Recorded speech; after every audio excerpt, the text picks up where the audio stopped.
Brilliance Audio presents Into the Abyss, a neuropsychiatrist's notes on madness by Anthony David, performed by Simon Mattox. I first met Jennifer on an acute medical ward, lying in bed, motionless, literally motionless. She was lying on her back, slightly hunched forward, her head touching the pillow but not resting on it. She had a complicated, even contradictory set of problems and had stopped taking her medication. She was losing weight and getting dehydrated. She'd been admitted to hospital as an emergency. Jennifer was in her mid-30s. She was from a fairly ordinary middle-class family. Her parents separated during her childhood, and she lived with her mother until her early teens, at which point her mother developed mental health problems and became increasingly paranoid and religious, although she never saw a psychiatrist. From then, Jennifer started spending more time with her father. She was a good student and had won a place at art school. She took to photography and experimented with prolonged exposures of objects in motion, for example, trains passing, kids running, and gliding birds, all of which produced unsettling, blurry images.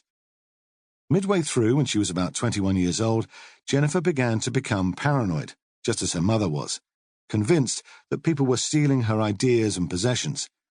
She started to hear the voice of a famous film star who lived in her area. The voice said nasty, spiteful things and demanded that she cease painting or else. She felt compelled to obey such orders. He said he knew what she was thinking.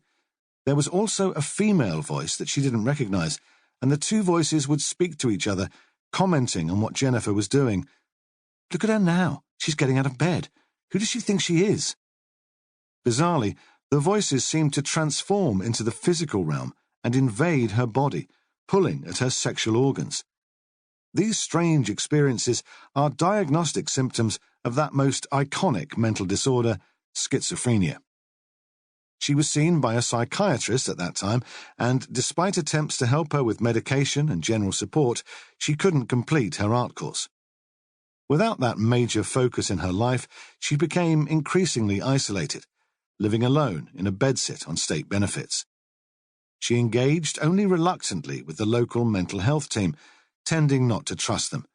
But she did accept antipsychotic medication.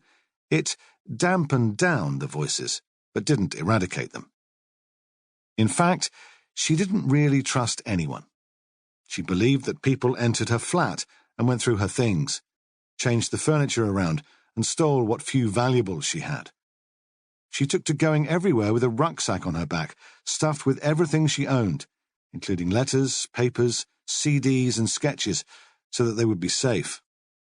Slung around her chest was a hefty, expensive, but now battered camera.